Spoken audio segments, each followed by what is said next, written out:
नमस्कार दोस्तों, नमस्कार साथियों। स्वागत है आप सभी का Yashasvi Bright Future Academy by Dhananjay sir YouTube channel पर। मैं हूं आपका मित्र धनंजय सर और आप देख रहे हैं सीटेट बाल विकास एवं शिक्षा शास्त्र की सबसे भरोसेमंद और आसान क्लास। दोस्त, बाल विकास ऐसा विषय है जो हर टीचर एग्जाम की रीढ़ है और अगर इसे सही तरीके से समझ लिया जाए तो 5 से 10 नंबर आपको पक्के हो जाएंगे। आप सभी की सुविधा के लिए इस पूरे टॉपिक को concept notes, PDF, previous year question और प्रैक्टिस सेट तैयार करके मैं रखा हूँ। जो बच्चे सीरियस तैयारी कर रहे हैं उनके लिए यह पीडीएफ बहुत ही उपयोगी होगा। पीडीएफ लेने के लिए पूरी जानकारी आपको डिस्क्रिप्शन बॉक्स में दिया हुआ है, आप जाकर वहां से मिल सकते हैं। तो एक नंबर मैं बता सकता हूँ, उस नंबर पर आप मैसेज कीजिएगा, आपको पीडीएफ प्रोवाइड करा दी जाएगी। 7488244709, ये आपको जो स्क्रीन पे दिखाई दे रहा है नंबर 7488244709, इस नंबर, ये व्हाट्सएप नंबर है। इस नंबर पर आप मैसेज कीजिए, आपको पीडीएफ प्रोवाइड करा दी जाएगी। ये पूरा एनसीईआरटी का निचोड़ है यार, जिसमें पीवाईक्यू भी इंक्लूडेड है। मैं हर टॉपिक को एक्सप्लेनेशन करता हूँ इसमें, और जो एग्जाम ओरिएंट्स क्वेश्चन रहते हैं उसी क्वेश्चन को हम इसमें डिस्कस करते हैं जो एनसीईआरटी से ली गई है। क्लास शुरू करने से पहले, अगर आपको शिक्षक बनने का सपना है तो वीडियो को लाइक जरूर कर दीजिए और चैनल को सब्सक्राइब करके बेल आइकन को दबा लीजिए ताकि कोई भी महत्वपूर्ण क्लास आपको छूटे नहीं।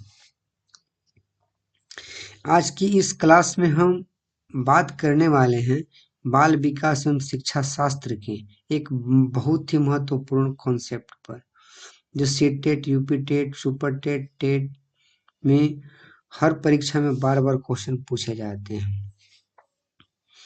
आप ध्यान से सुनिए, ये लाइन बहुत कॉन्सेप्ट है। अगर मैं आपको एक सरकारी परीक्षा में पूछा गया प्रश्न पढ़कर सुनाने जा रहा हूँ, आप सभी से अनुरोध है कि पहले प्रश्न को ध्यान से सुनिए, अपने मन में उत्तर सोचिए और फिर हम इसे पूरी थ्योरी के साथ एक्सप्लेनेशन करने जा रहा हूँ। ये प्रश्न है आज का पहला प्रश्न। हम चलते हैं यहाँ पर, बाल विकास से लिया गया यह पहला आज का प्रश्न है कि पहला प्रश्न यहाँ पर देखिए, हम लोग देख सकते हैं। और प्रश्न, पहले नंबर आप प्रश्न को देखिए, समझिए, इसके बाद कमेंट बॉक्स में जवाब देने का प्रयास कीजिए। कि क्वेश्चन आप पहले अटेम्प्ट करने का प्रयास कीजिए, अपने मन में पहले सोचिए कि इसका परफेक्ट आंसर क्या होगा। जो परफेक्ट आंसर होगा उसी का आप आंसर का जवाब देने का प्रयास कीजिएगा, क्योंकि इसमें जो भी सारा दिया गया सब टोटल का टोटल कॉन्सेप्ट पे सारा चीज आधारित की गई है। हाँ, तो मैं सभी स्टूडेंटों से अनुरोध करना चाहता हूँ कि जो भी चीज़ है उस कॉन्सेप्ट को पहले समझिएगा और इसके बाद जवाब दीजिएगा कमेंट बॉक्स में। चलिए, आज का मैं पहला प्रश्न प्रारंभ करता हूँ। विकास, आखिर विकास है क्या? बाल विकास एवं शिक्षा शास्त्र, तो पहला नंबर सवाल आता है कि विकास है क्या। ये सीटेट 2022 में पूछी गई है, 29/12/2022, यानी 29/12/2022 को क्वेश्चन सेकंड शिफ्ट में क्वेश्चन पूछी गई है। तो इसमें पहले नंबर क्वेश्चन पूछा है कि विकास है क्या। फर्स्ट ऑप्शन में दिया हुआ है अव्यवस्थित होता है। क्या विकास अव्यवस्थित होती है, पूरी तरह से अप्रत्याशी है, एक आयामी है, गतिशील है? तो आप इसका कमेंट बॉक्स में जवाब दें, क्या विकास क्या है। पहले वीडियो को आप रोक लें, पॉज कर लें, इसके बाद सोच समझ कर जवाब दें। और जितने भी है ये क्वेश्चन, इसको परफेक्ट हम एक्सप्लेनेशन करने जा रहा हूँ, तो आप अपने आप से इसको प्रयास कीजिए कि इसकी क्वेश्चन की जवाब क्या होगी, कि विकास क्या है। और जो होगा उचित, आप कमेंट बॉक्स में जवाब देने का प्रयास बिल्कुल करें। और ये अपने आप से जांचने का भी प्रयास करें कि हम कितने क्वेश्चन को सही अटेम्प्ट कर पा रहे हैं। चलिए अब समय सीमा समाप्त होती है। तो हम जानते हैं कि विकास क्या है। चलिए फर्स्ट ऑप्शन को हम लोग देखते हैं, अव्यवस्थित होता है। तो क्या हम लोग जानते हैं कि विकास अव्यवस्थित होता है? ये कहना तो गलत है कि व्यवस्थित होता है, अव्यवस्थित होता है, यह गलत है, क्योंकि विकास हमेशा एक निश्चित क्रम और ये ऑर्डिनरी में होता है। उदाहरण के लिए बच्चा पहले पैदा होता है, पहले बैठना सीखता है, फिर खड़ा होना और फिर चलना। ये काम हमेशा निरंतर होते रहता है। तो हम कैसे कह सकते हैं कि बच्चा अव्यवस्थित होता है? तो ये ऑप्शन नंबर फर्स्ट गलत है। ऑप्शन नंबर बी पर हम लोग चलते हैं, पूरी तरह से अप्रत्याशी होती है। ये लिखा हुआ है यहाँ कि पूरी तरह से अप्रत्याशी। इसका अर्थ क्या हुआ कि विकास के बारे में काफी हद तक भविष्यवाणी प्रेडिकेबल की जा सकती है। हम जानते हैं कि दूध के दांत गिरने के बाद अस्थायी दांत आते हैं, इसीलिए यह पूरी तरह से अप्रत्याशी नहीं है। यानी हम जानते हैं कि विकास में क्या होती है कि हमेशा निरंतर होती रहती है, यानी हमेशा शरीर में किसी न किसी रूप में हमेशा डेवलपमेंट होती रहती है। ये पूरी तरह से अप्रत्याशी नहीं है। हमें जान सकते हैं कि पहले नंबर आपको दांत टूटेगी, दूध की दांत टूट जाती है, फिर एक तरीका से नए नए दांत उत्पन्न हो जाते हैं। फिर ऑप्शन नंबर सी कहता है कि एक आयामी है। तो एक आयामी कैसे इसको मान सकते हैं विकास को? एक आयामी क्यों है, कैसे समझ सकते हैं? तो नहीं, एक आयामी है विकास, एक आयामी नहीं बल्कि एक बहुआयामी है। क्या है विकास? एक आयामी नहीं है, बहुआयामी है, मल्टी डायमेंशनल है। यह कौन? हमारा जो विकास है मल्टी डायमेंशनल है। हमेशा शरीर, मानसिक, संवेदनात्मक और सामाजिक सभी पक्ष एक साथ चलते रहते हैं, जिससे हम लोग कह सकते हैं कि एक आयामी नहीं होकर बहुआयामी है। विकास क्या है? बहुआयामी है। चलिए ऑप्शन नंबर हम लोग डी देखते हैं। डी में क्या कर रहा है? गतिशीलता। तो गतिशील है, विकास एक निरंतर और गतिशील डायनेमिक प्रक्रिया है। यह जन्म से मृत्यु तक चलते रहता है और परिस्थितियों के अनुसार बदलने में या अपने स्वभाव को बदलते रहता है। जय श्री राम। तो ये कह सकते हैं कि सारा चीज में जो भी चीज है, सारा चीज में फैक्ट है और हर चीज को हम लोग समझने का प्रयास करते कि नहीं। तो इसमें क्या हो जाएगा, यानी कि जितने भी सारा चीज दिया हुआ है तो सारा चीज को हम लोग समझ सकते हैं अपने आप से कि क्या है क्या नहीं है।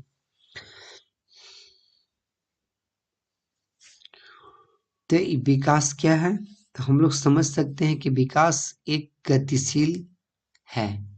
ठीक है, विकास क्या है? गतिशील है, क्योंकि ये निरंतर हमेशा माने कि चलने वाली प्रक्रिया है। तो चलिए हम लोग इसका यानी राइट आंसर क्या होगा इसका? Option number D is right answer. Option number D is a right answer. अब इसमें देखिए क्या है, इसका एक्सप्लेनेशन फिर से देख लेते हैं कि आखिर क्यों है। तो विकास गतिशील है, विकास कुछ कम से कुछ अधिक बनाने के बारे में है। उदाहरण के लिए एक असहाय शिशु से चलने और बात करने वाला बच्चा एक वर्तमान सैद्धांतिक ढांचा विकासात्मक प्रक्रिया को एक जटिल गतिशील प्रणाली के भीतर परिवर्तन के रूप में दिखता है।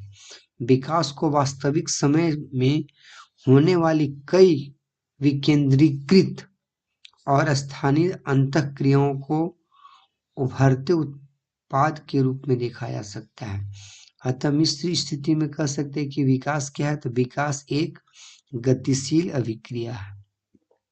मैंने विकास हमेशा जन्म से लेकर मृत्यु तक किसी न किसी रूप में हमेशा विकास होते रहता है। अतः विकास क्या है? एक गतिशील क्रिया है। अब चलते हैं हम इसी प्रकार से एक अगले बहुत महत्वपूर्ण क्वेश्चन पर चलते हैं। चलिए नेक्स्ट क्वेश्चन यहाँ पे कहता है कि विकास की प्रक्रिया, आखिर विकास की प्रक्रिया है क्या? इस चीज को हम लोग समझे कि विकास की प्रक्रिया क्या है।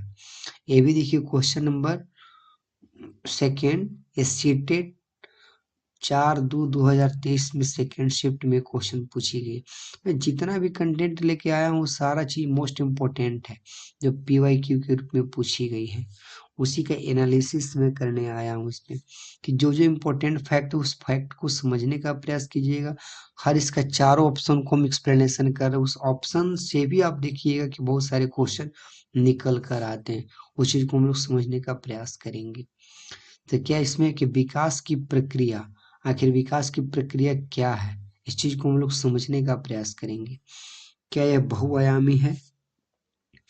तो बहुआयामी का अर्थ हम लोग समझने का प्रयास करेंगे कि बहुआयामी होता क्या है। बहुआयामी है विकास शरीर, बुद्धि हो, भावना हो और समाज जैसे कई क्षेत्रों में एक साथ होता है। हर क्षेत्र का विकास अपनी गति से होता है, लेकिन जब सब एक दूसरे के साथ जुड़े हुए भी होते हैं, तो हम लोग कह सकते हैं कि विकास क्या है, एक बहुआयामी है, हर तरीका से विकसित होते रहता है, खेल से हो या और माने कि कोई अलग अलग व्यक्ति के साथ बात विचार कन्वर्सेशन करने से हो।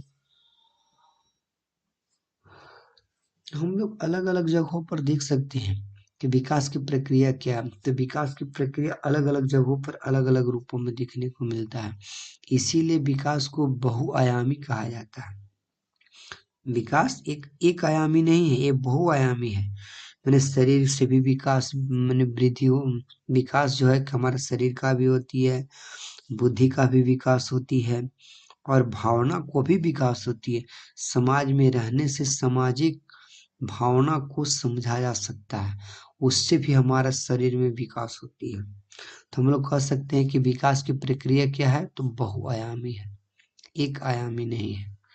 कहते हैं एक रूपी है, तो नहीं, एक रूपी नहीं है। क्यों? क्योंकि विकास एक रूपी नहीं है, क्योंकि हर बच्चे की विकास की दर रेट अलग अलग होती है। कोई बच्चा जल्दी बोलना सीखता है, तो कोई बच्चा देरी से बोलना सीखता है।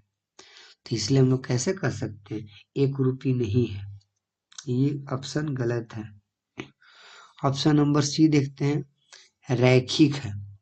तो रैखिक का अर्थ हम लोग क्या समझ सकते हैं, रैखिक का मतलब कि स्थिर नहीं, रैखिक, रैखिक का अर्थ ही कुछ अलग होते हैं। तो हम लोग देखते हैं रैखिक, रैखिक का मतलब क्या होता है, विकास एक सीधी रेखा में नहीं चलता है। क्या विकास एक सीधी रेखा में नहीं चलता है, बल्कि एक वर्तुकाल वर्तुलाकार होता है, यानी वर्तुलाकार के रूप में होती है। यानी विकास आगे बढ़ता है, फिर पिछले कौशलों को मजबूती करने के लिए थोड़ा रुकता है, फिर मुड़ता है, फिर आगे बढ़ता है। इस क्रम में हमेशा होते रहता है। तो हम ये नहीं कर सकते हैं कि विकास हमारा एक रैखिक एक सूर से हमेशा बढ़ते रहता है, ये क्रिया नहीं होती है। क्योंकि अगर एक सूर से अगर बढ़ना विकास करना प्रारंभ हो, तो आप देखेंगे कि हर व्यक्ति ताड़ भर भर के लंबे हो जाएंगे, ताड़ से भी बड़े हो जाएंगे। तो इसलिए हमारा जो विकास की जो प्रक्रिया है रैखिक नहीं है। हम लोग समझ सकते हैं कि स्थिर है क्या, तो जी नहीं, स्थिर भी नहीं है। विकास कभी स्थिर नहीं रहता है, यह विकास विराम नहीं लेता, बल्कि जीवन भर चलने वाली एक सतत प्रक्रिया है। क्योंकि विकास एक स्थिर प्रक्रिया नहीं है, हमेशा जाके रुक जाएगा, ऐसा चीज नहीं। विकास जैसे ही बच्चा जन्म ले लेता है, अपने माँ की गर्भ में रहती है, वहीं से उसमें विकास प्रारंभ हो जाती है। और जब तक मृत्यु नहीं हो जाती, मृत्यु से पहले तक भी उसमें विकास होते रहता है, किसी न किसी रूप में। हो सकता है उसकी बुद्धि में विकास हो, उसके शरीर में विकास हो, उसकी भावनात्मक सोच में विकास हो, और अलग अलग तरीका से उसमें विकास निरंतर होते रहती है। चलिए हम लोग अब नेक्स्ट प्रश्न की ओर चलते हैं। तो विकास की प्रक्रिया क्या है, तो विकास की प्रक्रिया एक बहुआयामी है। ये option number A is right answer. चलिए इसका हम लोग एक्सप्लेनेशन देख लेते हैं क्या है कि विकास एक बहुआयामी प्रक्रिया है, जिसकी अर्थ है कि हमारे शरीर, भावनात्मक और सामाजिक विकास जैसे कारकों की गतिशील अंतःक्रिया शामिल रहती है, इसीलिए विकास हमारा क्या है, बहुआयामी है। चलिए हम लोग अगले प्रश्न की ओर देखते हैं, जो मोस्ट इम्पोर्टेंट प्रश्न है। चलिए हम लोग देखते हैं अगले प्रश्न को, और इसका एक्सप्लेनेशन भी की जाएगी। कहता है अगले प्रश्न, विकास की प्रक्रिया की क्या विशेषता है? विकास की प्रक्रिया की क्या विशेषता है?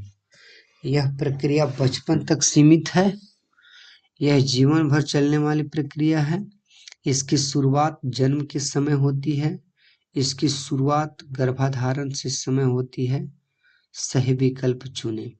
ये आपको सीटेट 28/1/2023 सेकेंड शिफ्ट में क्वेश्चन पूछी गई है।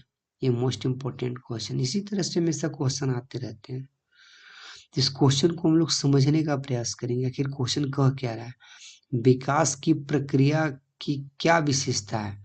आखिर विकास जब हो रही है तो उसकी क्या विशेषता है कि भविष्य में विकास हो रही है? तो यह प्रक्रिया बचपन तक सीमित है, तो ये सीमित, ये हमारा नेगेटिविटी है। नेगेटिव टैग के रूप में रहेगा, जो सीमित रहेगा वो हमेशा नेगेटिव रहेगा, इसलिए उस चीज को एकदम सीधे हटा देना है, वो कभी सही होगा ही नहीं। यह जीवन भर चलने वाली प्रक्रिया है, तो बिल्कुल यह सत्य है। विकास जीवन भर चलने वाली प्रक्रिया है। हम लोग समझ सकते हैं कि विकास जीवन भर चलने वाली प्रक्रिया होती है।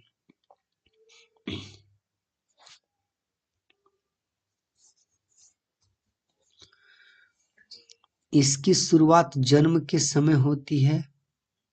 हाँ, ये तो जन्म के समय भी होती है। अच्छा चलिए, ऑप्शन नंबर 3 को हम लोग पेंडिंग में रखते हैं।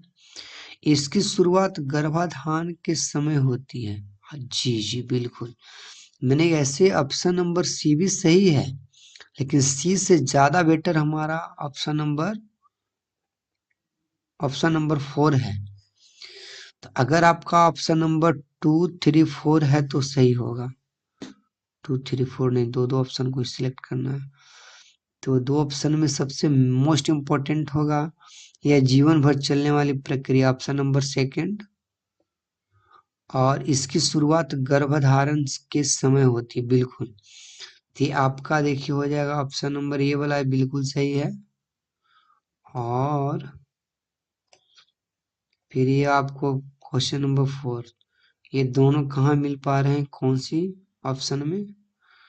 तो ऑप्शन फर्स्ट में है, फर्स्ट थर्ड गलत है, फर्स्ट ये तो गलत, सेकेंड थर्ड ये गलत है। Option number D is right answer. विकास की प्रक्रिया की क्या विशेषता है? तो विकास जीवन भर चलने वाली प्रक्रिया है, इसकी शुरुआत गर्भाधान के समय ही हो जाती है।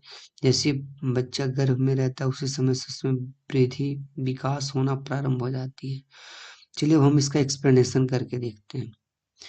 प्रत्येक व्यक्ति में शारीरिक, मानसिक, भावनात्मक और सामाजिक परिक्षेप के समय समय पर बदलाव आता है। जन्म के समय वह शिशु कहलाता है, जैसे ही कुछ बड़ा हो जाता है, अगर बड़ा हो जाने के बाद उसको बालक कहा जाता है, फिर जब उससे भी बड़ा हो जाता है तो उसे किशोर बोला जाता है, और उससे भी जब ज्यादा बड़ा हो जाता है तो उसको वयस्क कहा जाता है, और अंत में प्रौढ़ एवं वृद्ध अवस्था आ जाती है। बालक की आयु के साथ शारीरिक, मानसिक, सामाजिक, संवेगिक, नैतिक आदि पक्षों का विकास होता है।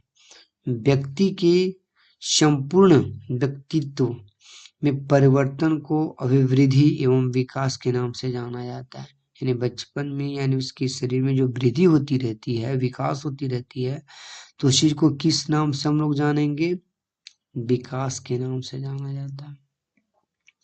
हरलॉक के अनुसार विकास अभिवृद्धि तक सीमित नहीं है, अपितु इसमें परिवर्तन का वह प्रगतिशील क्रम निहित है जो परिपक्वता के लक्ष्य की ओर अग्रसर होते रहता है। विकास के परिणाम स्वरूप व्यक्ति में नवीन विशेषताएं और नवीन योग्यताएं प्रकट होती रहती है। निम्नलिखित इसकी विशेषताएं हैं। कौन कौन विशेषताएं? तो याद रखिएगा, यह जीवन भर चलने वाली प्रक्रिया है। मैंने विकास जीवन भर चलने वाली प्रक्रिया है।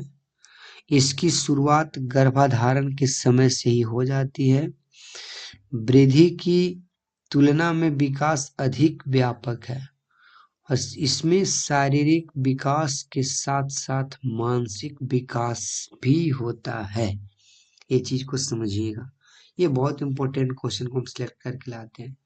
जो आप लोग के लिए मैं इतना मेहनत करता हूँ, आप लोग को मोटिवेशन के लिए हमें सिर्फ एक लाइक करें, शेयर करें, सब्सक्राइब भी करें।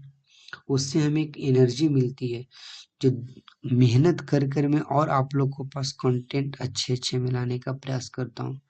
मैं जितने भी क्वेश्चन लाया हूँ आप सीरियल नंबर से देख सकते हैं, सब हमारा CDPC क्वेश्चन रिलेटेड है। चलिए अब हम लोग अगले प्रश्न की ओर चलते हैं। प्रश्न नंबर 3 के बाद प्रश्न नंबर 4, जो विकास की अवस्था एवं अधिगम से संबंधित ये क्वेश्चन है। ये सब क्वेश्चन में सब मोस्ट इम्पोर्टेंट क्वेश्चन के रूप में आते हैं। आप इस क्वेश्चन को अटेम्प्ट करें, पहले पढ़ें, समझें और इसके बाद कमेंट बॉक्स में जवाब देने का प्रयास करें। आप मैं सभी विद्यार्थियों स्टूडेंटों से मैं आग्रह करना चाहता हूं कि जितने भी प्रश्न हैं सभी प्रश्नों को ध्यान पूर्वक सुने, समझें, इसके बाद कमेंट बॉक्स में इसका जवाब दें कि आप जो बात बोल रहे हो बिल्कुल सही है या गलत। उस चीज को आप खुद कंपेयर कर सकते हैं, तुलना कर सकते हैं, जांच सकते हैं कि मैं कितने क्वेश्चन को सही अटेम्प्ट कर पा रहा हूँ या खुद को आप समझ सकते हैं। तो चलिए मैं अगला प्रश्न की ओर देखता हूँ कि बाल्यावस्था की अवधि में विकास। एबीसी टेट 31/1/2021 में क्वेश्चन पूछी गई थी। क्या था कि बाल्यावस्था की अवधि में विकास, यानी कहता है कि में केवल परिमाणात्मक परिवर्तन होता है। मैंने बाल्यावस्था में अनियमित और असंबद्ध होता है, धीमी गति से होता है एवं उसे मापा नहीं जा सकता है, यानी बहुस्तरीय और मिश्रित होता है। तो हम लोग समझ सकते हैं कि बाल्यावस्था की अवधि में क्या विकास होता है। मैंने क्या बाल्यावस्था की अवधि में क्या क्या परिवर्तन होता है, मैं इस चीज को मैं समझ सकता हूँ। केवल परिमाणात्मक परिवर्तन होता है, ये कहना तो खैर गलत ही है, क्योंकि केवल परिमाणात्मक परिवर्तन होना ये सही नहीं है। विकास में परिमाणात्मक वजन लंबाई के साथ साथ गुणात्मक सोच व्यवहार परिवर्तन भी होता है। केवल शब्द यहाँ गलत है। जहां पर केवल जो है ना, ये टैग है, याद रखिएगा। जो केवल जो वर्ड है ना, जहां दिखाई दे सीधे उसको गलत काटिए। तो केवल अप्रभंश है, माने कि ये निगेटिविटी है, निगेटिव वर्ड है। केवल केवल हो ही नहीं सकता। जहां पे केवल दिखाई दे सीधे गलत उसको काटिए। अनियमित और असंबद्ध होता है। विकास हमेशा नियतबद्ध होता है, माने असंभव अनियत नहीं होता है, विकास नियत होता है। विकास हमेशा नियतबद्ध, जैसे सिर से पैर की ओर और अपास और आपस में संबंधित होता है। मानसिक विकास का असर शारीरिक विकास पर पड़ता है, इसलिए ऑप्शन नंबर बी भी गलत है। ऑप्शन नंबर सी पर चलते हैं। धीमी गति से होता है क्या, यानी कि बाल्यावस्था की अवधि में विकास बिल्कुल धीमी गति से तो होती है। यहाँ तक तो सही है कि धीमी गति से होता है, ये धीमी गति से होती है एवं मापा नहीं जा सकता है। विकास के कुछ पहलू जैसे लंबाई को सटीक मापा जा सकता है और बाल्यावस्था में कुछ चरणों में विकसित विकास की कई बहुत तेजी से होती रहती है। यानी कि उसकी इंटरनल चीज को हम लोग तो माप सकते हैं, लेकिन एक्सटर्नल जो चीज है उसकी शरीर के अंदर तो उस चीज को मापा नहीं जा सकता है। तो हमारा क्वेश्चन नंबर सी भी जो है से गलत है। धीमी गति से होता है मुझसे मापा नहीं जा सकता, बिल्कुल मापा जा सकता है। बाल्यावस्था जो इंटरनल जो चीज है उस चीज को मापा जा सकता है, देखा जा सकता है कितना ग्रोथ हुआ, क्या हुआ, इस चीज को मैं समझ सकता हूँ। ऑप्शन नंबर डी बहुस्तरीय और मिश्रित होता है, तो बिल्कुल सही, ये हमारा राइट आंसर डी होगा। क्यों? क्योंकि बाल्यावस्था की अवधि में विकास बहुस्तरीय और मिश्रित होता है। बहुस्तरीय और मिश्रित होता है, ये option number D is right answer. चलिए मैं इसका एक्सप्लेनेशन देख रहा हूँ कि बाल्यावस्था में विकास बहुस्तरीय और मिश्रित होता है। सामान्य तौर पर बाल्यावस्था की अवधि 6 से 12 वर्ष की आयु में माना जाता है। इस अवस्था में बालक में अनेक परिवर्तन होता है। शिक्षा का अभाव, शिक्षा का आरंभ भी होता है इसी काल में। शिक्षा का आरंभ इसी आयु में होता है, इसीलिए शिक्षा शास्त्रियों ने इसे प्रारंभिक विद्यालय की आयु भी कहा जाता है। यानी प्रारंभिक विद्यालय की, देखिए यहाँ से भी एक क्वेश्चन इंपॉर्टेंट आता है कि प्रारंभिक विद्यालय की आयु किसे कहा जाता है, तो याद रखिएगा 6 से 12 वर्ष की आयु को।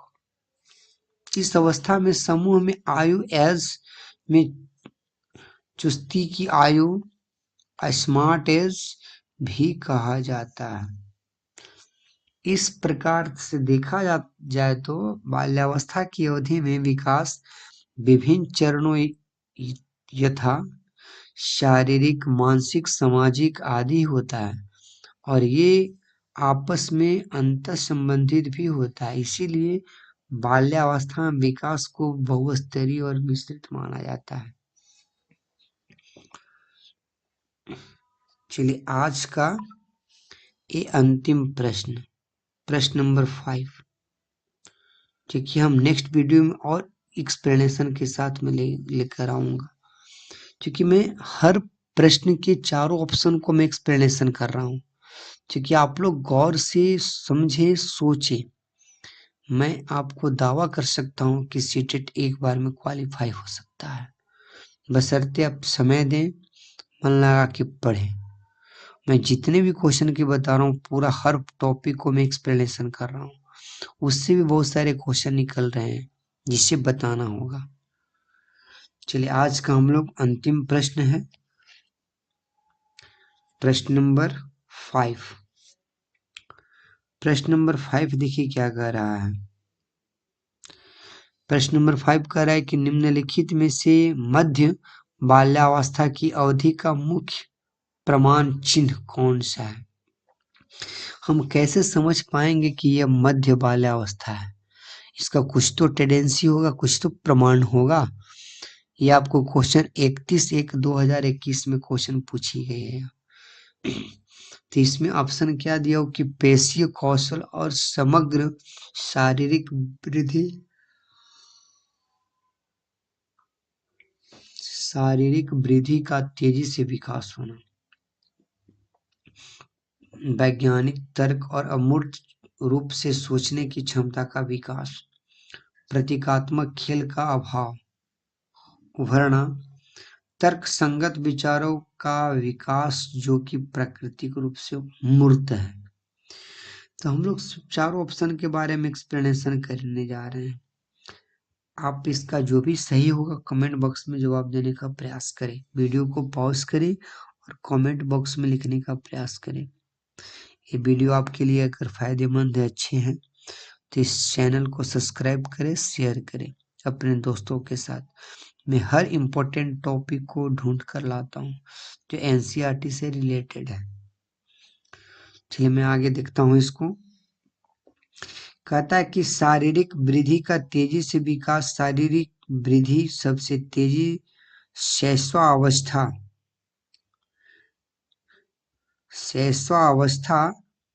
और किशोरावस्था में होती है। मध्य बाल्यावस्था में यह गति थोड़ी धीमी और स्थिर हो जाती है। तो इस चीज को हम लोग समझ सकते हैं कि जो विकास है मध्य बाल्यावस्था में विकास बढ़े हुए रहते हैं। ऑप्शन नंबर बी कह रहा है कि अमूर्त रूप से सोचने की क्षमता, अमूर्त चिंतन, एब्स्ट्रैक्ट थिंकिंग किशोरावस्था की विशेषता में 11 से 16 वर्ष तक की बच्ची केवल उन्हीं चीजों का तर्क कर पाता है जिन्हें वह देख सकते हैं। ठीक है, बच्चों की ऐसा सोच रहती है। फिर आगे आता है तर्क संगत विचारों का विकास जो कि प्राकृतिक रूप से मूर्त है। तो मैं समझ सकता हूँ हम जिस तरीका से क्वेश्चन बोलेंगे उस तरीका से मैं समझ सकता हूँ। तर्क संगत और मूर्ति विचार जीन पियाजे के अनुसार इस अवस्था में बच्चा ठोस अवस्था के आधार पर लॉजिकली लगाना शुरू कर देता है। तो याद रखिएगा option number D is right answer होगा।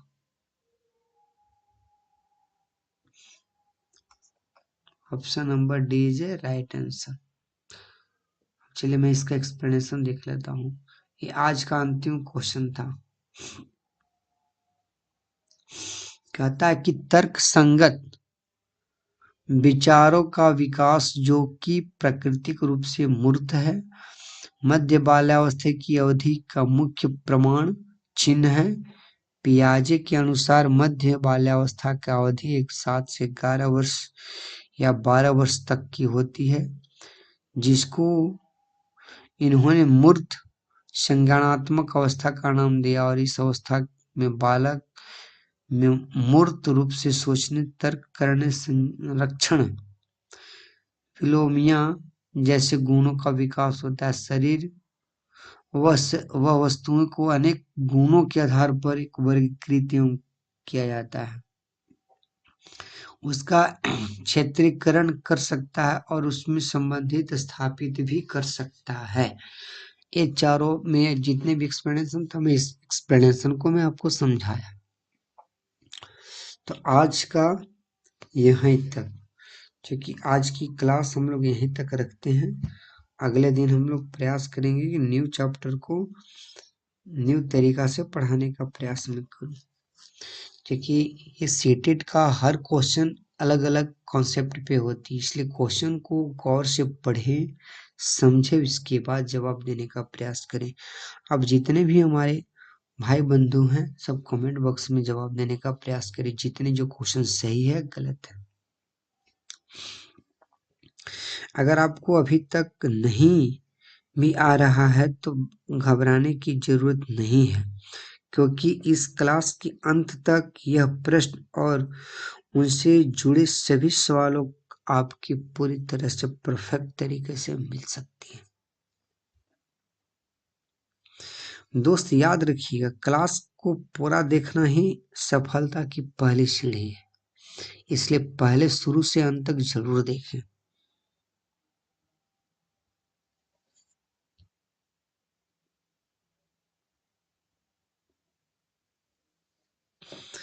दोस्त याद रखिए कि क्लास को पूरा देखना है अब सफलता की कुंजी मानी गई। अतः आप लोग जितने भी स्टूडेंट हैं सभी कोई शुरू से अंत तक वीडियो को देखें। अगर कहीं आवश्यकता है तो वीडियो को पॉज करके रोक कर वीडियो देखें, और आपके फ्यूचर के लिए बहुत मोस्ट इम्पोर्टेंट यह है।